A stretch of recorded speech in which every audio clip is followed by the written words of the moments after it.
Hi folks, my name is Devontae and I sacrificed my time so you don't have to.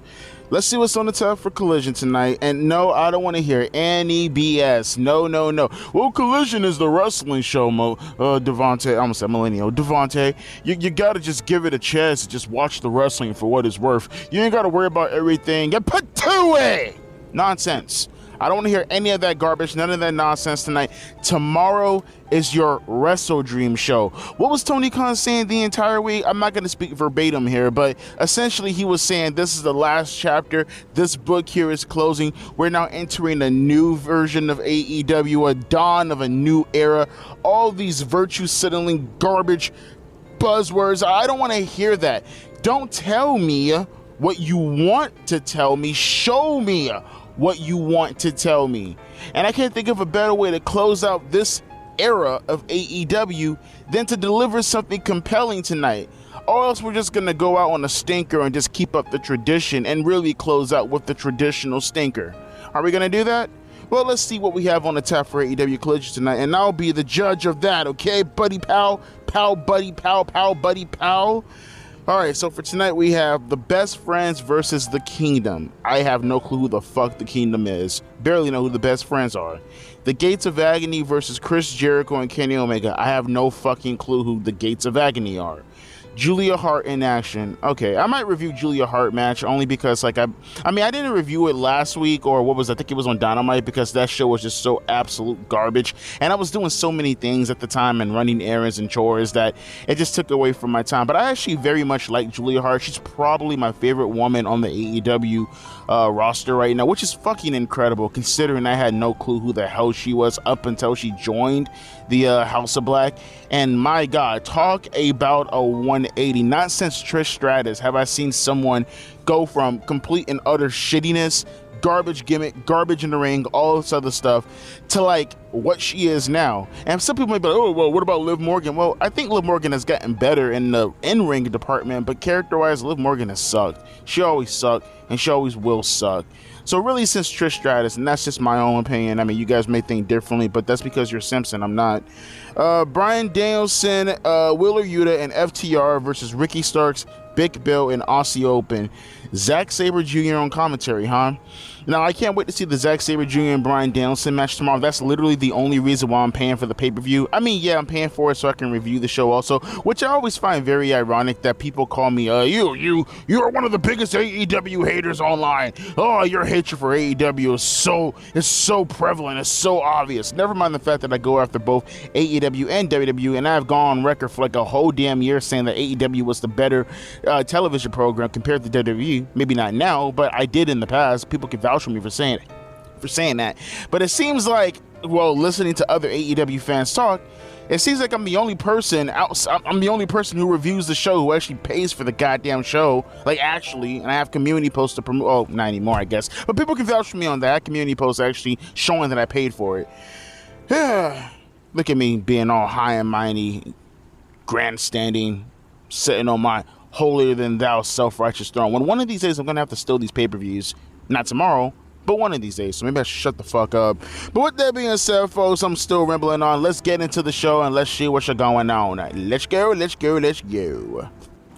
All right, short, sweet, to the point. I like the promo between Jericho and Kenny Omega. Very, very old school. You know, and I like the intro, so I think I talked about this previously, but that's so, like, 1980s WWE, well, I guess at the time WWF, superstars with how to do their intro. I love that kind of stuff. You know, it kind of gives it its own little uniqueness in a way, you know, the whole, like, so, you know, actually, I remember an episode of SmackDown, like, maybe 2 years ago, where WWE, they did that one time, the intro that you see Collision doing right now, they did that one time, and I thought it was really, really awesome, but then they just never did it again. I would like for them to do that more often. I mean, now I guess it'd be copying. I mean, I don't know, how would that actually work? Because it's like WWE, they originated it because they were the first ones that did it back in like the late 80s and early 90s. But now Dynamite does it, even though they did it 2 years ago. Would it technically be copying, or is Dynamite, or I guess Collision, excuse me, they're copying WWE? I don't know. I guess it's how you look at it. Regardless, though, Kenny Omega, Jericho, they cut a stereotypical promo, albeit just straight to the point, nothing harmful, nothing offensive. I mean, Kenny Omega kind of stumbled on his words a little tiny bit, but nothing that was like super duper duper noticeable.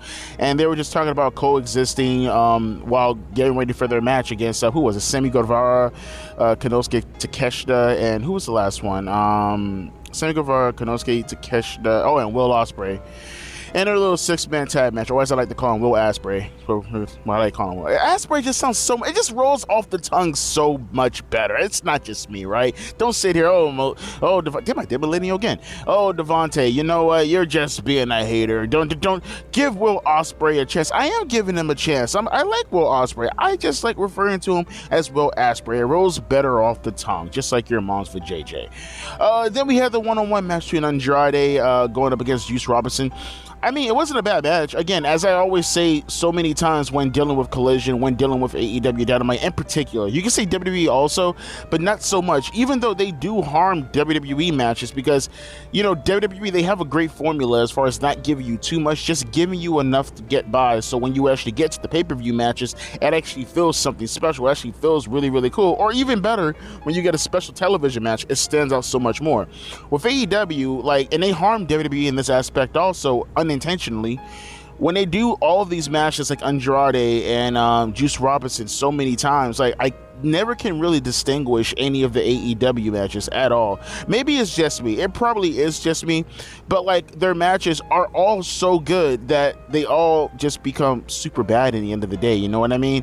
Or they just become super regular. Even the worst match of today's era is essentially the best match of 20 years ago, and that's a huge problem. You do so much that you take away from you take away the little that you could use in order to build up your other matches. Like coming up at Wrestle Dream, for an example, they did do the little Foley finish. By the way, if you're curious what the Foley finish is, I personally call this the Foley finish, where you'll do a move where it looks like you're winning. You're destined to win the match, whether it's a finisher, whether it's a weapon shot, no matter the case, you do a move or you do a certain sequence and it knocks the wrestler completely out, and it clearly looks like they're about to win, but then the wrestler kicks out and then they immediately go into a separate finish and then they win the match. That's what I call a Foley finish. People say false finish. Well, a false finish will be continuing the match afterwards. A Foley finish is you're doing another move directly after that move and then you get the win off of that move. I distinguish that as the Foley finish. If you're curious why, go watch the Hell in a Cell match with Mick Foley and Triple H at No Way Out 2000, and watch the Royal Rumble match previously before that. You'll know why I call it the Foley finish. But with that being said, let's continue on with the show. Jesus Christ. You see that dude's ears? What's his name? Alex Marvez? I'm not one to pick on anyone's appearance. Sorry, I couldn't say that one with a straight face. Oh my god. No, but seriously, do you see his ears? One may think, oh, he's getting more concerned throughout this promo or this interview with who the hell was he even talking to? I think he was talking to Prince Nana, and he caught him and Don Callis, he caught the mini act. Poor Don Callis, he has to now divorce his wife because he's been caught in this homosexual relationship with Prince Nana, who's clearly, a homo. But but seriously though, his ears are so big that there's no way he can't hear his wife cheating on him thousands of miles away. There's just no way, bro. What the actual hell, dude? What the actual hell? But screw this promo, screw this interview. There was really nothing to talk about. Prince Nana is the GOAT. Freaking Don Callis, he's a baby goat. That's all I gotta say about that. But this match, this goofy ass match with the Kingdom and what the hell they call it? The Best Friends. This is so goofy and garbage. It's already bad enough. I don't give a shit about the Best Friends at all. At least I would say the Kingdom are somewhat doing something. I mean, I didn't know who they were from their name because I didn't really correlate their name with who they were as performers. But it's oh, that's who the Kingdom are.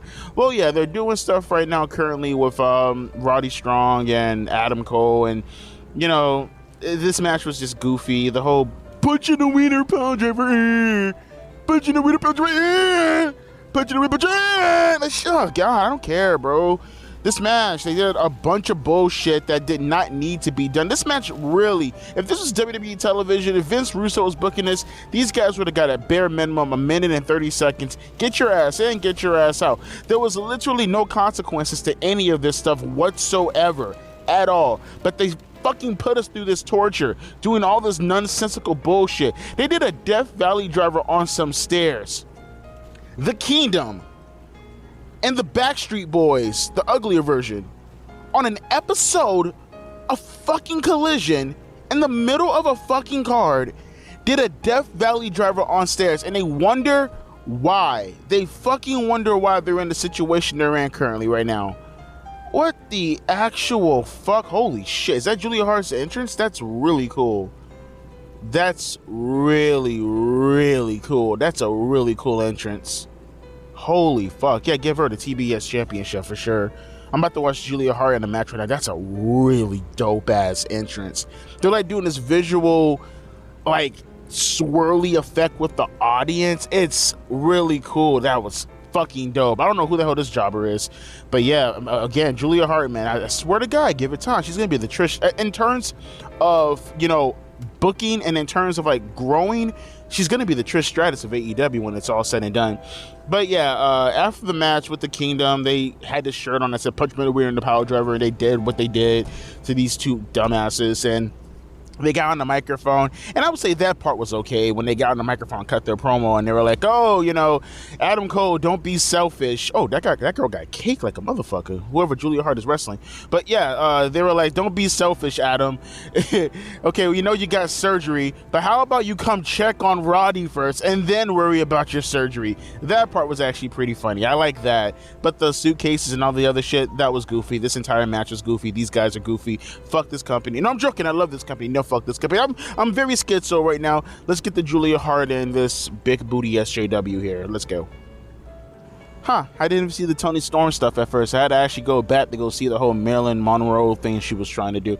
I guess that was pretty cool. I mean, kind of sucked because, you know, Toni Storm, I don't know, Toni Storm, I mean, she pulls off the Marilyn Monroe character in the essence of it, but I mean, God, I mean, that what, is she Australian, I think? That accent is just, God, it's so brutal. And I never realized also, I mean, God, from a side profile standpoint, I never realized Toni Storm she's very unattractive when you look at her from a side profile. It's like, when you look at Toni Storm directly in the face, yeah, she's kind of hot, even though she no longer has the bakery factory behind her. I mean, I don't know what the hell happened there. Like what, like, did you just do, like, you know, like exercises and just got rid of your ass? Like, why did you do that for? That's like, that was your whole character, that was your whole aesthetic, and you just completely removed it.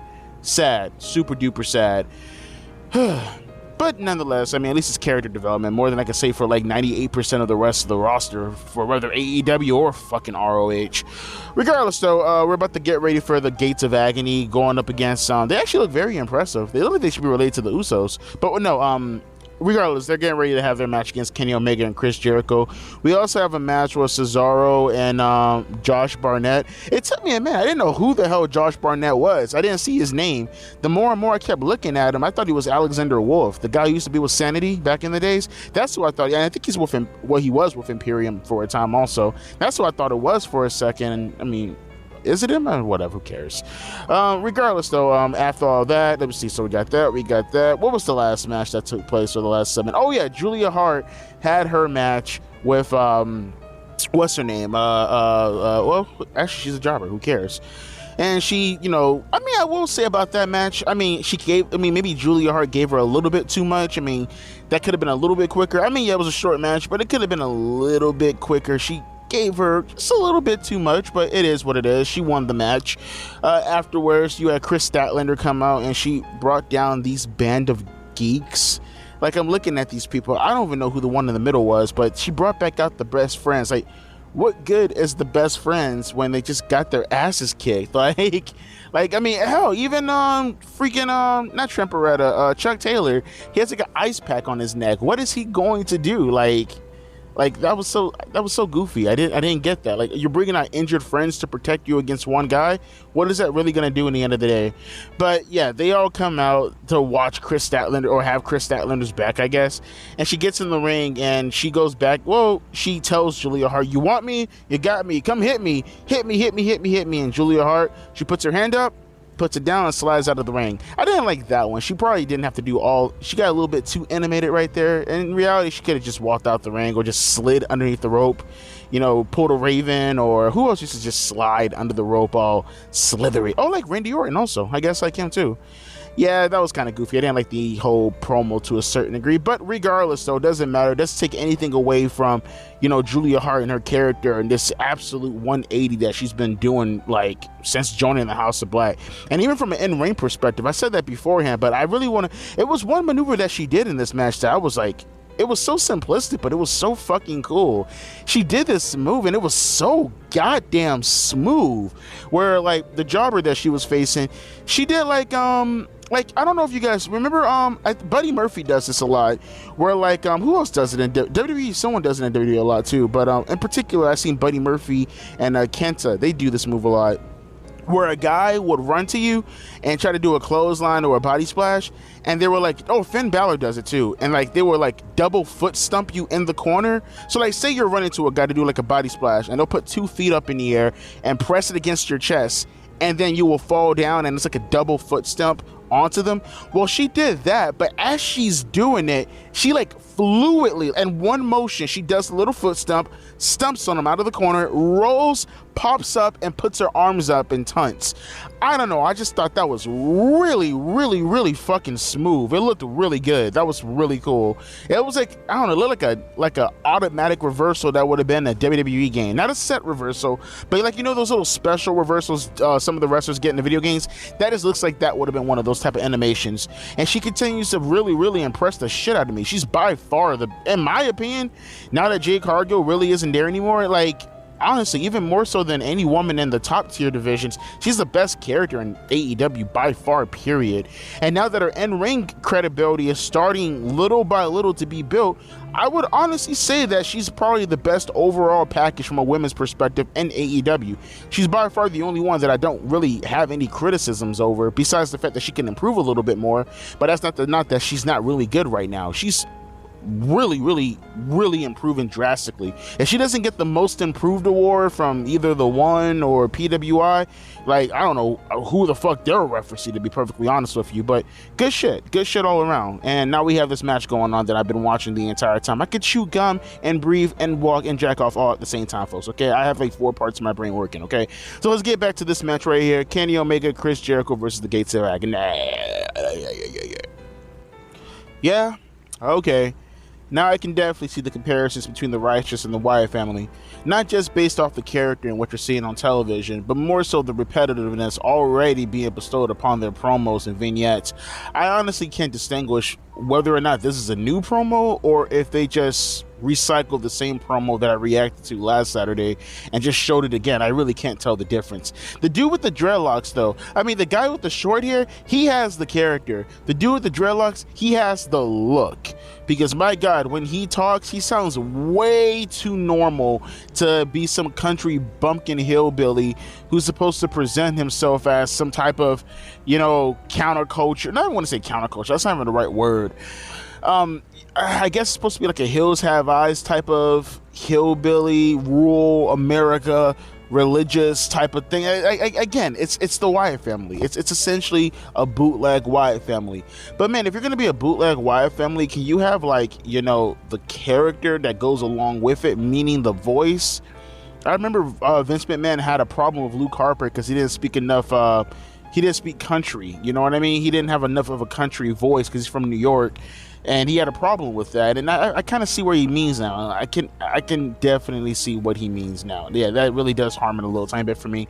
But going back to what's his name? What was it again? Oh yeah, Kenny Omega and Chris Jericho versus the Gates of Agony. The match is what it is. I mean, I am super. It never will not impress me. It's kind of similar to Rey Mysterio a little tiny bit with Chris Jericho. I mean, these guys are like in their 50s, and it's like, damn. Even the fact. I mean, yeah, Jericho is obviously, and Rey Mysterio the same way. They're obviously not the same kind of competitors as to who they were about 20 years ago. There's a bunch of AEW matches right now that I look at, and I say to myself, man, these matches that Jericho are having, whether it's with Sammy Guevara or any of the younger guys, guys, Darby Allin, any of these guys. It's like, God, I can imagine Jericho in 2001 going against these guys for the Intercontinental Championship. It just sucks. Speaking of Darby Allin, it just sucks because it's like, you know, you see everything in regards to Jericho, and it's like, man, it's happening when he's at such an old age. But I will, well, not an old age, obviously, but old for professional wrestling. But it still does take away from the fact that he can still go for a 50-year-old at his age. I'll tell you what, Jericho right now, he was born in 1970, November. So Jericho's pushing 53 right about now, right? He's 52 right now. I just want to put this into context. I think he's about the same age as Ric Flair was when Ric Flair took on Undertaker at WrestleMania X8. Do you want to put that in the context? Let me put that in the context for you guys one more time. Jericho and Ric Flair. Jericho right now is the same age as Ric Flair when he took on The Undertaker at WrestleMania X8. If I'm not mistaken, let me actually look at that real quick. Maybe I should just blindly say that. I'm pretty sure Flair was 52 in 2002, right? Let me see. Ric Flair. How old is Flair right now? Flair was born, he's 74 years old, so that would mean he was born in 49, right? 1949, which means 2002, he would have been 53 years old. Okay, so yeah, Jericho's gonna be 53 years old. Essentially the same age for the most part. He was 49. Yeah, essentially the same age for the most part. Think about that for a second. Think about that. And by the way, the Darby Allin and Christian promo playing right now, I can't hear what they're saying, but it looks like they're promoting their 2 out of 3 falls match, so I don't really have to talk about that all too much. Regardless, so after the promo or after the match, Jericho and Kenny Omega, they had a bit of a promo. Kenny Omega, he got his match over, and you know, he was okay, but again, he's so awkward on the microphone, you know. Kenny Omega, like his vocal, his enunciation of certain words when he always has to talk like this. It's so weird. I don't know why he always talks like this. It's so weird. Like he's trying to sound like a fucking anime character. Oh, you know what? I just answered my own question. There we go. But then Jericho gets on. He's so goddamn fluid and he's so smooth, and you know, Jericho never misses a beat, bro. Even when he looks like he's about to fuck up. Like I know when he was trying to put over Will Ospreay, I guarantee you, because he put over Konosuke Takeshita as one of the best wrestlers in the world, and he was gonna obviously say the same thing about Will Ospreay, and I guess he didn't want to like give them a similar type of description. But on the fly, immediately he switched it up and he put over Will Ospreay as being the guy to beat Jericho and Kenny Omega. It's just, he's so fluid and he's so easy. And as soon as he said that, Kenny Omega jumped on and he was like, yeah, that sucks, don't remind me. And then Jericho was like, yeah, that sucks. Again, Jericho's so goddamn good on the microphone. I mean, he's one of the best of all time, so there you go. But yeah, they got their matches over. They promoted it. Jericho did his thing with the hyping. And yeah, I guess all we have to wait for is the trios match at Wrestle Dream. But with that being said, let's get to going on with this match right here. You got the what the fuck are their names again? The Righteous. I always forget their names. It's so hard to remember. Or maybe I'm just retarded. It could be that. The Righteous versus these jobbers. Let's get to it. Alright, so if you guys care, we got Fat Ass Kingston and Taka Michinoku having a match coming up at Wrestle Dream. There you go. That's the extent of how many fucks I give about this segment. What I do want to talk about, though, is this group, the Righteous. I touched on them a little bit a few minutes ago, but I want to go a little bit more in depth with them because, yeah, they very much remind me of the Wyatt family. Hell, the big one actually looks like Bray Wyatt a little bit in the face, especially when he smiles. And they brought us something on commentary that I kind of hope they actually go down the path of doing. I mean, it doesn't really seem like it, but that's the only way they can redeem the one with the dreadlocks, the way he talks. They can redeem it in that manner if they go down that path. They mention on commentary of Mice and Men.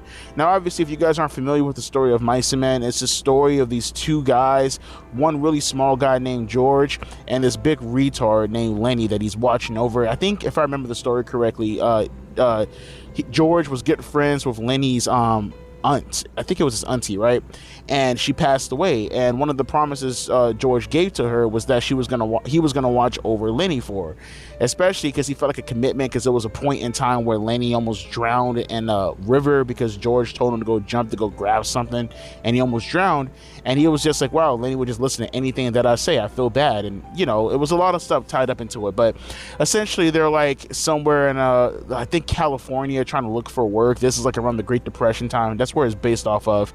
And George is essentially watching over him, but Lenny is like a giant fucking child. He's a retard. I think he had like a head injury when he was a kid, if I remember how the story goes. And George watches over him. He makes all the decisions for him. You know, it was actually a time. I don't know if you guys remember. What's their names again? Oh my God. You know, the Biscuits and Gravy. Jesse and Festus. Luke Gallows. It was a time when I kind of thought that was the path of where they were going to go with that gimmick. I thought when I was a kid that they were going to go down the George and Lenny path with Jesse and Festus. They kind of did, but they didn't, because Jesse was he wasn't as retarded as Festus, but he was also a retard. They could kind of go down this path right here. I mean, it'd be kind of weird because, you know, those guys are somewhat the same height, even though the one on the, you know, the bigger one is bigger from girth and weight wise. They are the same height, so it's kind of weird.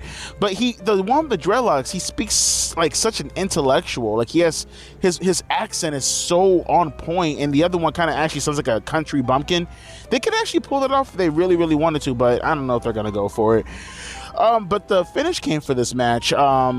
You know, after the match, and they had some really, really hard-hitting styles. I like the move that they did, the throw into that Bossman Slam, and then they did this move. I know in the video games they call it the Rainbow Cutter, but it was like they threw the guy, he threw his partner with the dreadlocks and spinned him out, and he did like an RKO or a cutter. It was really, really goddamn cool. And they cut it, and then after the match, when they were done cutting the promo, the fans told them to shut the fuck up, because, you know, AEW fans, they're a bunch of degenerates. Eventually they got like this log, and they put it between the guy's foot, and they hit him with a chair. I thought that was really cool. I forgot what movie that was. When they like handcuffed the guy on the what was it? I think it was a girl who was stalking a guy, or a guy stalking a girl. I can't remember. And they like handcuffed them to the bed, and like they put a log underneath their legs or feet, and then like they hit him with a sledgehammer or some shit like that. Actually, Robot Chicken did a parody of that with Charlie Brown, but yeah, nevertheless though, good stuff. I like it a lot. That was really, really, really fucking cool. I like their gimmick, and I like them, and I like the path that they're pushing in towards, between the Julia Harts in the world and now this. Yes, continue to go more towards the path of gimmicks and get rid of some of the gimmickless losers you have on the roster currently at the moment. You know, one of the cool things about watching wrestling for as long as I've been watching wrestling, I've been watching wrestling since 1996. It's now, actually, you know what? When's the anniversary of Mind Games? Because that was the first time I ever seen a wrestling event. It was Shawn Michaels versus Mankind. I told the story 1,000,001 times already, but I'm actually curious. Is it my anniversary since watching wrestling? WWE. Let me see. I'm curious. When was Mind Games? September 22nd. Oh, okay. So as of a week ago, I've now watched wrestling for 27 years. 27 years. I've been watching wrestling since I was 4 years old. I know when I see awkward spots, and I know when a finish is not supposed to go the way it's supposed to go. You don't have to be in the business to know any of this stuff. You just have to watch wrestling long enough to know that something just wasn't right. And that finish was not right. That was not supposed to be the finish. They botched it. They totally botched. Now, whether it was Aubrey Edwards, which, by the way, I will not put blame on her. You know, Rick Knox had the same situation with Jon Moxley and Ray Phoenix a couple of weeks ago. Nah, you call it like a shoot. Any referee, as has been told 1,000,001 times, you call it like a shoot. You don't hold up the count. Call it like a shoot. If a wrestler's not there to make the save or do their spot, they fucked up. So Aubrey Edwards, as much as I hate your Don Edwards or Don Frederick, whatever little goofy name you like to have that most likely played a part in my channel being terminated, fuck you, by the way. That's perfectly fine. Separating issues has nothing to do with your refereeing skills right here. You did the right thing. You called it like a shoot. Scott Dawson was being pinned, and it looks like Dash Wilder was maybe supposed to break up the pin, or maybe he was supposed to look like he was breaking up the pin, but maybe one of the Aussie Open guys were not there to hold his foot or whatever. Or maybe Ricky Starks wasn't there. I don't know, but the finish just looked really, really, really awkward. Like, that wasn't supposed to be the finish. And then they went into a brawl, and even the brawl in itself, it kind of, I feel as if the brawl was supposed to happen, and it was supposed to lead into Danielson and Zack Sabre Jr. facing off with each other. But it felt like they had to improvise to put themselves into a position where they could make the brawl look reasonable. That's what, again, it just doesn't like the finish was supposed to be that. And even towards the end of the match, You had Zack Sabre Jr. jump in the ring with Bryan Danielson while there's chaos. All the guys are fighting each other around the ring, and they're like facing each other. And man, it looks so awkward because Bryan Danielson, and I like Zack Sabre Jr. from an in-ring perspective. I'm a big fan of his work, but man, when he stands next to somebody, he's so fucking skinny, dude. Like, you look at Bryan Danielson and he looks like a man. I mean, minus the really gay hairstyle, he looks like a man's man. Like, he looks like a manly man. He looks bulky. He looks like he's gonna chop some wood. He looks like a man. And you look at Zack Sabre Jr. and God, he looks like such a soy boy. He looks like his diet is full of soy. And like they do this spot where he pushes him and Danielson gets back in his face again. And then he like gives him like a pity pat slap in the face. And then Bryan slaps the shit out of him like a real man. And then he like grabs him by the throat, and then Danielson tries to put in the label lock, but then he like escapes it. And something tells me they kind of thought, why do I feel as if they had in their mind that whole thing playing out way more badass, or like it was supposed to be a lot more badass, but it just didn't come off that way. Like when he choked Danielson and Danielson locked into the bell lock and he got out of it, even the announcers tried to put it over. I feel as if the story was supposed to be, Zack Sabre Jr. is showing you that he can get out of any submission hold or any kind of maneuver Bryan Danielson locks in on him, but he just looked like a bitch.